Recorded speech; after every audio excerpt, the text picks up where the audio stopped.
All right, we're going to call the Facilities Committee meeting to order. Do I have to take attendance? Yep, all right. Mr. Gretsch is here. Is Ms. Tanya Bell here? Not yet. Mr. Jarrett? Yes. Ms. Olson? Here. All right, first item on the agenda is discussions about the bus routes. Okay, it was brought to the school district's attention during the spring, towards later spring, that there were several students that currently go to the intermediate center that were being bused, and they were within the radius in which they should be walking. As a district, we investigated this.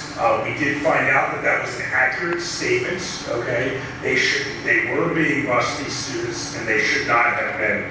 If you take a look, I handed everyone a packet over there. If you turn the page past the executive summary that's there, and you look at diagram A, you can see there's a total of 7 intermediate center students. They should not have been receiving transportation. There's 2 second grade, 2 third grade, and 3 fourth grade. You can see the locations of them, and in essence, the best that we can do to determine what this has been going on forever.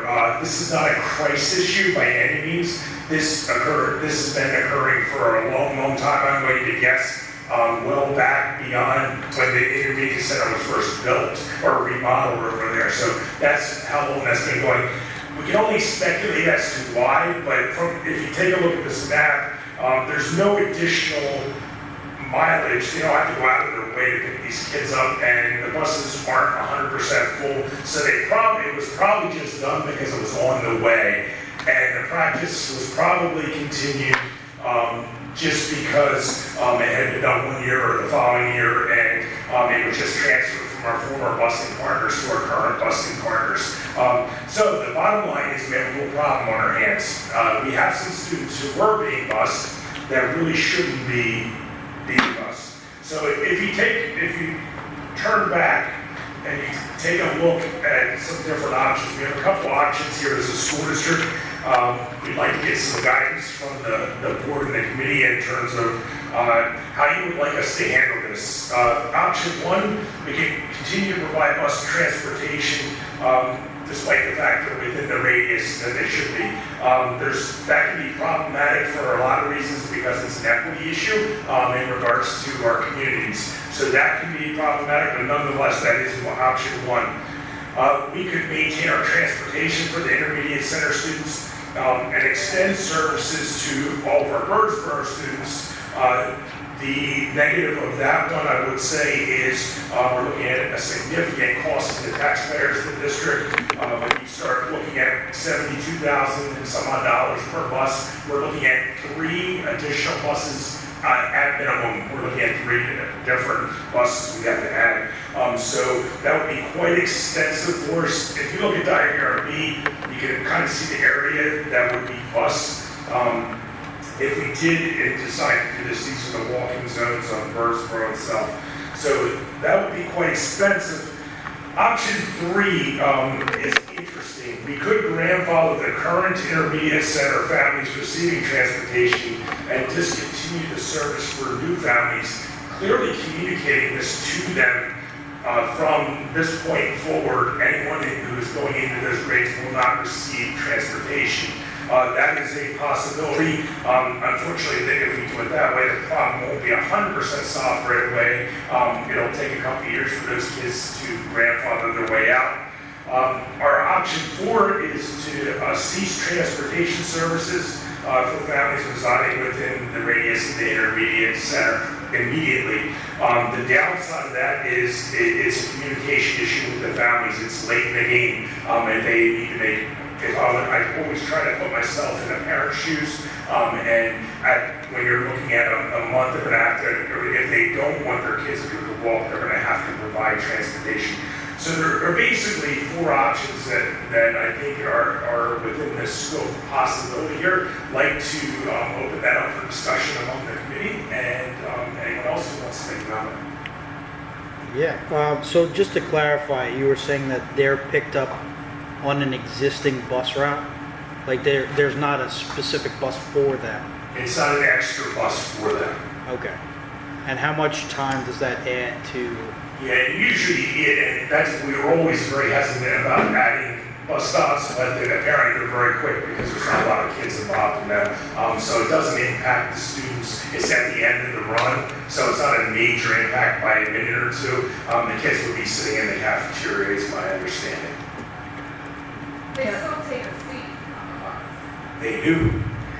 Can I ask, the list of students that we're talking about that I have here is 7, would that be going into this current school year? Yeah. Or is that group of 4th grade students now going into middle school?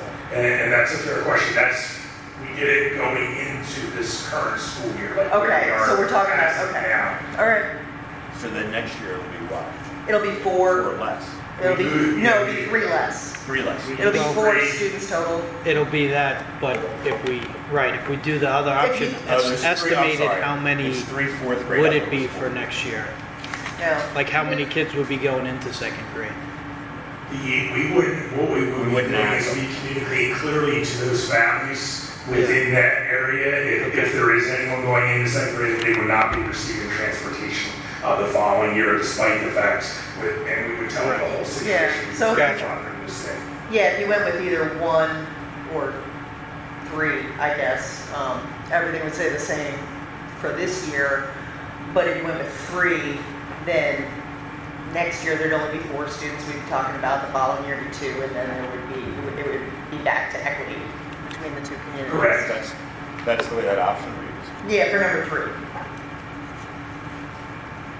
And this house on Pheasant Run, that's the furthest one, and that's a half mile.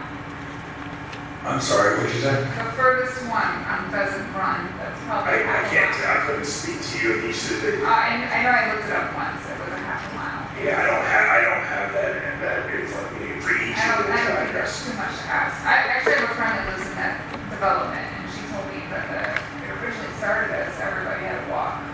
She said that it was several years ago that they started busing behalf of the development. A long time ago, beyond my scope when that happened. I would be in favor of grandfathering the students that are currently coming into the intermediate center, the ones that already know what their bus has been for the last 1 or 2 years, or since August 1st anyway, and then phasing that out. I don't know how anybody else feels, but I did want to talk about the discussion about the cost of Birdsboro. Beyond that, I don't know if you want to wait until this discussion is over before we go to that. Yeah, I'm just trying to Google map how far the furthest one is for discussion purposes here. Give me 1 second. Just to continue on what you were discussing, the recommendation from the administration is to grandfather in those families that currently are Oh. planning on that. So just like you said. That's the one that I would have preferred Yeah, without and then- knowing that. And then phase it out so it's all in keeping with our guidelines and policies, because it should be consistent with what we say we're going to do. Yeah, But we're talking that furthest kid is less than a 20-minute walk. Yes, Yeah. I mean, we should have never had a bus. no. Right. Right. You shouldn't have never done it. So now that happened.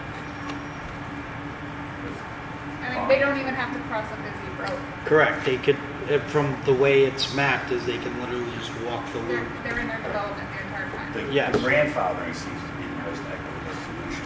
I think it's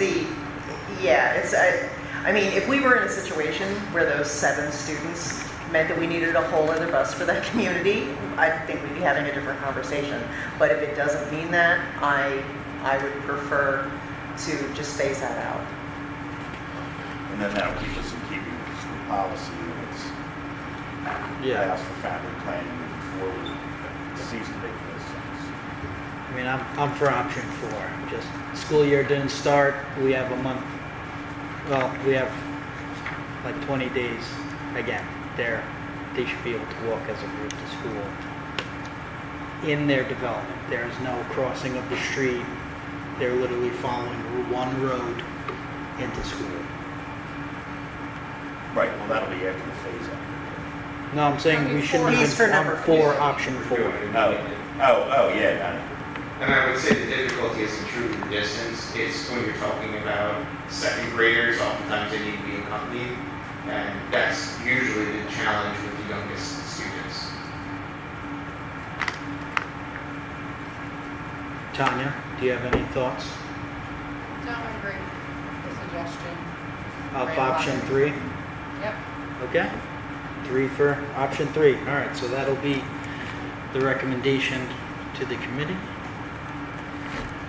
Now, do we want to discuss the Birdsboro, or is that, we're not doing that because of, we're going with option 3? I don't think it's, my personal opinion is that we're not ready to make that decision for the current year, because you guys have already approved a budget. But I did have a couple of questions about what you're proposing here. Is when you're saying that you think that if we did it for the current year, it would be $218,000 plus fuel, would that be eliminating all walkers, or would that be shrinking the radius of walkers? That would be, we would be eliminating all the walkers there within that, all the ones that are in that purple area. I also had our transportation clerk running, and she believes we would need 2 buses, like for the area, if you go where the railroad tracks are, we would need at least 2 buses in that area. That was more off the cuff. I mean, I'd like Yeah, I to drill understand. down a little further, Julia, if we were deciding on that. Yeah, I just think it's worth mentioning that it wouldn't have to cost $218,000 just to have fewer kids. If you were just to shrink it to 1.25 miles or 1.5 miles even, it wouldn't necessarily cost quite as much as he's quoting for. You know, I mean, same amount per bus, but you'd have fewer At kids. least get rid of 1 bus. I mean, we'd like to do a deeper dive into that if we, to be exact. I would like us to work toward that, but I wouldn't be for making that change this year. So that section that is just south of the purple on the far left on Jefferson Street, those students get a bus? Not right now. No, Everything in purple over here. walk. Nope. Yep. Oh, those kids. Yeah. Yeah. Sorry. Yes, that's past 8th Street, and yeah. That's just barely past the 2 miles. Right. Is that something that could, if that bus isn't full, can't students walk to that bus stop? I don't think we're in a position to say our buses aren't full out there in that area. Okay, well, is this something we could look into? Right, because It's problematic. Our issues become with the high school kids and the number. If you're looking for a short-term solution, I'm not sure that's why I know that won't work. We have kids who are opting out, okay, and of transportation and stuff. It is our belief, okay, you're not going to be able to please everyone with this decision, but it is our belief that it will cost the district a significant amount of money if we are to bus Birdsboro. It is also our current belief, based on our current data that we have, and keep in mind, transportation's evolving. This is when this is being done, so I'm going to be 100% transparent, that we would lose at least 1 bus if we only did that 1 section up there. And still, we'd have to do a drill. We'd have to do a drill down on this in a short period of time if we decide to go in that direction. Well, just to clarify, And it's not been budgeted for, just to be accurate also. And I understand that, yeah. what I'm hearing, what I think is realistic is, and we've kind of spoken about this before, evaluation of the Birdsboro busing situation is something that should be done hand in hand when we go through the budget process. That's kind So of we can different. identify, is this something that we want to spend, let's say, 80-some thousand on per bus? And okay, if that's what we want to do, what is manageable to do? It would take some revision of policy, procedures, things that we have set up, administrative regulations on how we're running transportation. All that's fine and fair. But to do this, I just want to make sure that we're talking about it would be for evaluation in subsequent years. So this budget workshop process that we go through during the 24-25 school year for the 25-26 school year. Does that make sense? Yes. Yes. Okay. Okay. Yeah, I think that's all realistic. And then when you evaluate it, will you include like the amount of students that attend school on days where there's bad weather, if it's nasty outside? Yeah, they have You to see do a that. decline from Birdsboro students that attend or show up late because the weather is too bad. But I think, well, again, it might be a little bit much for this conversation, but we have to make sure that we budget for all students, assuming that they're going to ride unless they're opting out of. Which they indicate before the. Correct. So there would be a lot of data. Yeah, we'd have to be looking at everything. Yeah. All data available. Okay. Yeah, I mean, like, just, not to make it all about me, but I live all the way at the very end of Jefferson Street that still had to walk. My kids had to walk. And my husband would drive them in the morning, and sometimes I'd be able to pick them up at night because they were staying late, whatever. But if you guys got out of school early because it snowed, my kids had the joy of trudging home almost 60 minutes in the snow to get home because there was no bus. Now, even if a parent who had a bus option, was dropping their kid off or whatever, or had their kid driving in, I could see, people in other areas tell their kids, you're not driving home, you're taking the bus because it's really icy out there. I mean, our kids didn't have that option. Okay. All right. So it's on the table for. Yeah. All right. Let's move on to the next. We have a energy efficiency presentation from CM3. Mark and Steve, could you come forward? We have CM3 coming forward. These guys have done a lot of work, preliminary work for us. Click where you're at. Can you guys hear me okay? Is it okay if I stand here and I'm not at a microphone, or do you want me to get a microphone? And nope, you can use your outside voice. I can hear you. All right, I'll use my outside voice, you guys can hear me then, right? So first of all, I have to admit, I was reminded as I was driving in, I had something I realized we had in common. I saw your sign recognizing that you guys have a gold medal Olympian, so congratulations. Congratulations. Very school district. And my college, my school is University of Notre Dame. Now, for weeks, I've been getting text messages from my friends saying, hey, Mark, we've got this great swimmer. We know somebody who goes to Notre Dame. Perhaps you've heard of it. You got ahead of me, but yeah. Yeah. So they kept texting me about this gold medal swimmer. And I realized it's one and the same, gold medal swimmer. So I mentioned that at the last meeting when I was with Mr. Hurley. And Mr. Hurley mentioned, no, Mark, you don't have a gold medal swimmer. You would hear him from us. Just no ours. So Mr. Hurley pointed out, I would say, congratulations and thank you for letting us inherit it from you. So again, I'm Mark Fennell with CM3, along with my colleague here, Steve Rushville. We've been invited and appreciated that Mr. Hurley, Mr. Lellig, Mr. Withers have invited us in to talk about the opportunity for solar. So this is not a presentation about CM3 or what CM3 specifically recommends for your district. This is an overview saying what is the potential for David Bloom School District, looking at your current consumption usage and also doing a bit of an education about the solar marketplace. Okay, that's what the intent is, keeping it at a very high level was the expectation here. What I'm going to go ahead and go into a little bit about your utility data, what we've been consuming, what that looks like, and then I'm going to turn it over to Steve to get into some of these specifics you want to consider if you're looking into a solar system, some of the specifications, some of the details, really to make this more of an education session than anything else. And at the end, we'll talk about what the next steps would be, a timeline if you decide you want to proceed and move forward. Okay? So with that,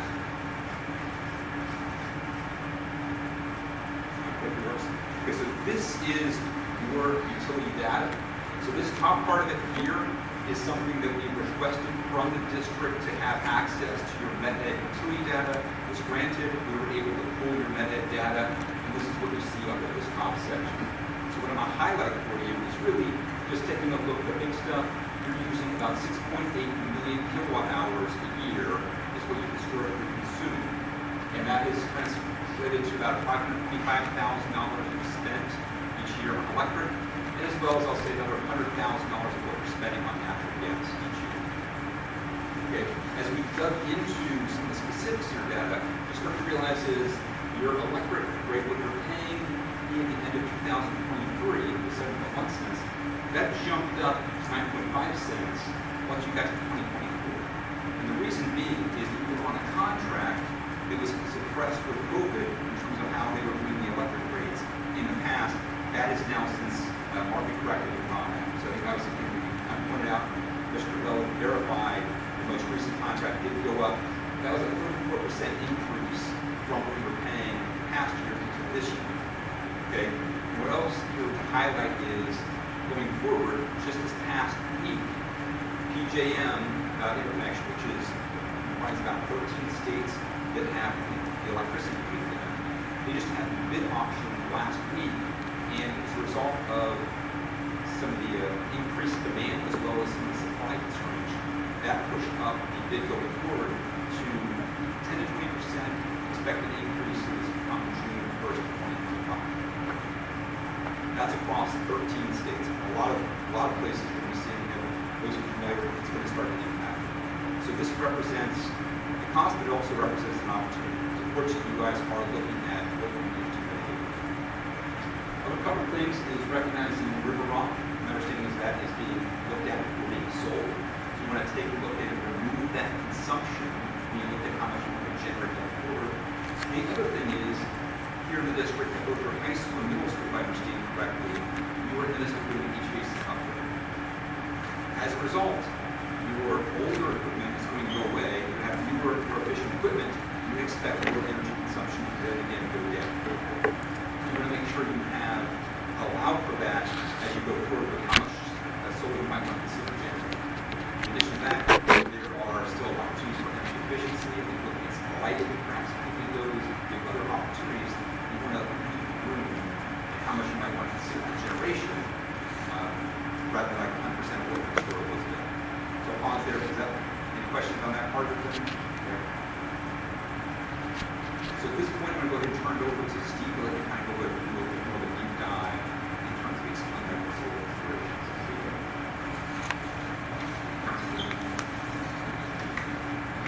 Good evening.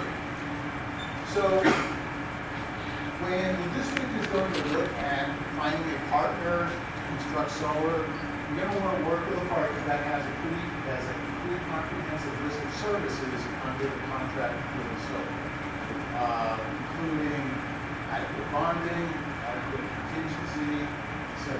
Probably the most important item to focus in on in terms of equipment selection. A lot of different technology, a lot of different age of technology out there in terms of solar. You want to make sure that you pick, number one, a solar manufacturer that is a highly rated manufacturer. There are different rating agencies out there that have developed to look at different solar companies.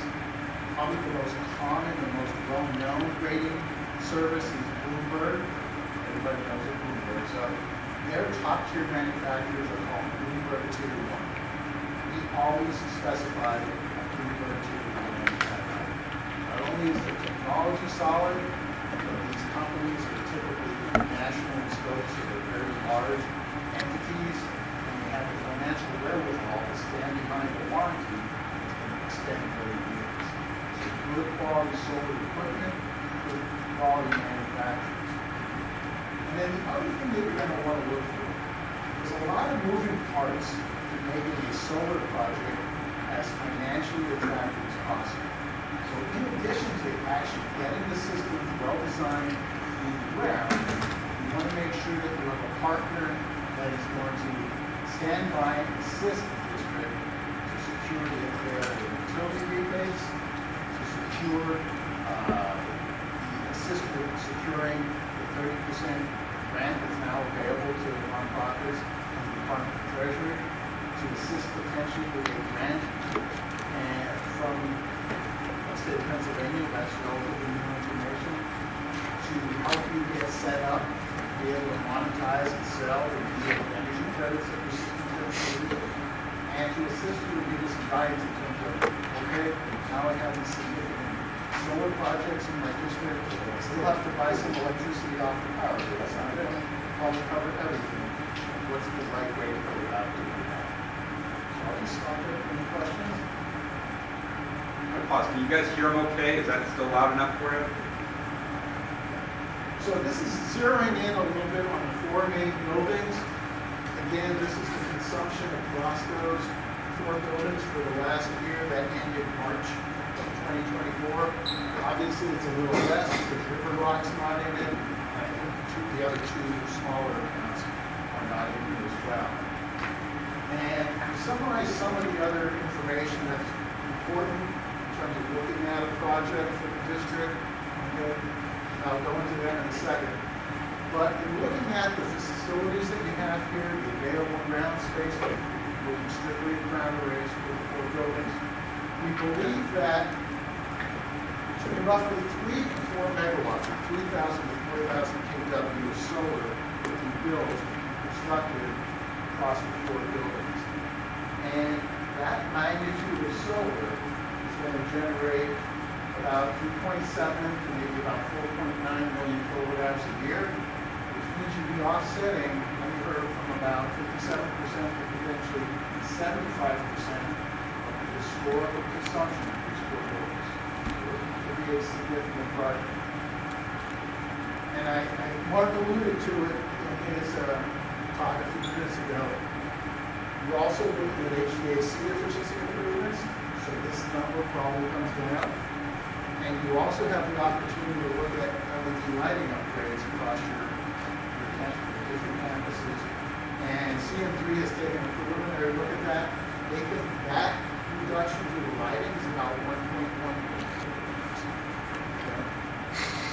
So between solar, HVAC, efficiency upgrades, and the lighting upgrades, you're going to be able to attack most of that historical electricity. I'm just going to go back to something Mark said about the rate increase that's going to come next June 1st. When anybody, any electricity user in our part of the country buys electricity, one of the things that has to be bought is called generation capacity. Whether it's Med-Ed supplying your electric supply or other supplier providing it, the supplier has to meet the expected generation need for each of the building.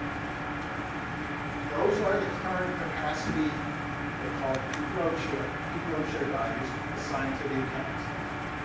They change every year.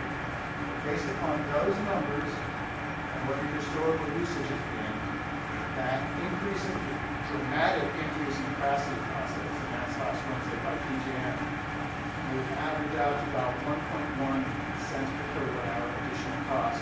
That's about 11% increase on the current cost of electricity. If you use the capacity numbers from last year, they're a little higher, it would be closer to 1.5 cents, which is about 15%. Questions? Yeah. Sorry. I'm looking at your annual electric consumption. Have you drilled down to like how much we use per month? Because if there's no battery storage, the times when it's sunniest, where we're getting the most sun, the most solar power, we're not open. And so we're not using as much power in the buildings, and if we don't have battery backup, then that's just kind of like lost to the ether. Yes, that's a good point. So obviously, let's say you have solar at any of the buildings, the high school here, maybe on a bright sunny spring or fall day, midday, the sun's shining great, the system's going to probably be producing more than what the high school's using. Okay. So what happens is, to account for that, and to make the whole system work, any state like Pennsylvania that wants to encourage solar, they pass what's called net metering rules, so that you have a vehicle on days like that, when you're going to be actually pumping energy out into the grid, that exclude that extra energy. To offset what we're spending. Okay. So there are vehicles in place, so you get compensated. So it's like a credit. Yeah. You saw that. Now, the one point that we have down here is, especially in med ed, unfortunately, it's important not to overproduce more than what the school uses, or the building uses on an annual basis. What happens then is you still get a credit, you get cashed out by the utility for that electricity, but it is a very low rate. It's really not worth putting all this extra capacity in and giving a small payment. So what are the pieces to make a solar project work? 3 things up on the capital side, and then 2 things down here on the savings side. So first of all, any solar project in med ed can qualify for an efficiency rebate. And right now, up until September 27th, the rebate that you'd be eligible for solar is actually twice as high as what med ed normally pays. So if customers thinking of doing a solar project, they get a application into med ed by that deadline, they grandfather in the higher rate. There's potential for med ed to extend that deadline for the elevated rate, but we don't know that yet.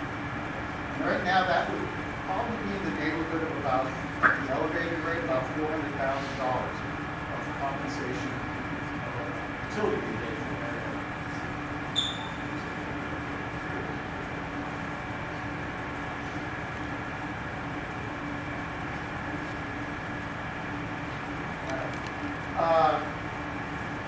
Department of Treasury grant. This is one of the changes that was made by the Inflation Reduction Act back in fall of 2022. Up until then, a nonprofit obviously wasn't eligible to take a tax credit. You don't pay taxes here, so how do you get a tax credit? The Inflation Reduction Act, what they put in place was a provision so that nonprofit entities like school districts could actually apply to the Department of Treasury and get the 30% tax credit paid as a cash grant shortly after the 60 took over. So that really changed how school districts think about going and implementing solar. Up until that point, because they couldn't get the tax credit, most schools did third-party finance type arrangements for their solar projects. They had a company like a CM3 build it and own it and operate it and then sell the power to the school district at a long-term rate. Now with the Treasury grant option, you can actually get the tax credit as a check. That's changed the game. More and more school districts are actually doing the own projects themselves. And then the newest, I just wanted to interject and simply share. I love the information. It's wonderful. But we're running very close on time, a little over on time. Okay, I'll go through this quick. The latest thing is the Solar for Grant, PA Solar for Schools program. Just signed into law within the last couple of weeks. We could offset up to 50%. Our headline is 50% of the cost of the project. More realistic because of the limited funds and probably the interest. I would expect or guide you to think about maybe applying to receive $1 million grant to offset that. And then obviously when you build solar, you get free electricity if you own it, right? It should be free, that's fair value. And you also get to produce an environmental credit, which also has value out there in the marketplace.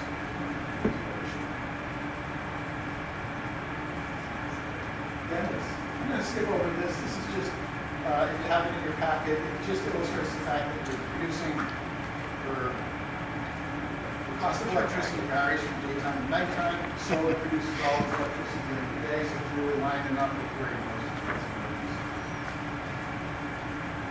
Turn it back to Mark. Specifically talking about timeline, we'll go very quickly through the timeline because I realize we're going to get back on your timeline. So the bottom line is, if you decide you want to move forward, these are some of the steps that whether you were working with CM3 or any others, you most likely be going down forward. When we first met, Mr. Hurley put out the challenge and said, okay, Mark, could we actually implement solar and have it be operational by July 1st, 2025? That was the question. The answer was this timeline. We said, okay, could we do it? We went back, kind of working backwards to say, if these timelines and these dates were met, then the answer is yes, you would be operational at the setup. So I think up until this point, you've met with several companies, you have not selected one, so again, like that's a procurement step. So where you are right now is you've been interviewing companies. I think one of the next steps would be working with your solicitor, Mr. Schubers, to discuss what are your paths forward. Where we've worked with him in other districts, typically there's a procurement steps. You have your Guaranteed Energy Savings Act, either RFQ or request for qualifications, or an RFP. That would be a discussion you're going to vote down. He would select who your partner is. At that point, you would make the connection application and talk about really your place in line for those, the vet ed double rebates. Okay, that's basically, that's pretty significant, literally a couple $100,000 worth of additional benefit to the district by being placed in line. Once that's approved, then you would begin with the actual placing order of equipment. Once that was done after a couple of months, then you would be able to do the installation. The installation takes about 2 months from, okay? The fall off would actually be up in operation. So that's skipping past a couple of things. If it was 3 weeks ago, that would be the end of the conversation. However, 2 weeks ago, you could probably have heard about it from your neighbors and other people reaching out to left and right, but they implemented a program called Solar for Schools. So assuming you guys may have heard about this already, maybe not. Anyway, they put out a grant application. It's still being formulated. Details are going to come in October. But I spoke with the program administrators earlier today, and we did discuss timelines for this. If the district were to put in an interconnection application, most likely that would not be throwing off the grant application. They'd be recognized differently. What you can't do is you can't enter into a contract with anybody to actually build a system until you get your application. That's the big take. So I think that raced us through at the end. I'll pause there. Any other questions before we continue the rest of it?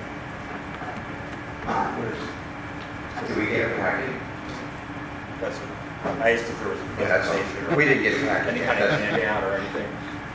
Sorry, say again? You said there was a packet, we didn't get one, that's all. We can make sure you get the Okay, information. no problem. That was an easy question. Is that it? Thank you for your presentation. Tom, do we want to just quickly go through this or bring it up in the committee of the whole? It's Honestly, all of these updates here, I can include in the weekly update. Nothing super pressing. Okay. related to this. I'm Just okay get with us back on track. Yeah. All right, and that concludes our facilities committee meeting.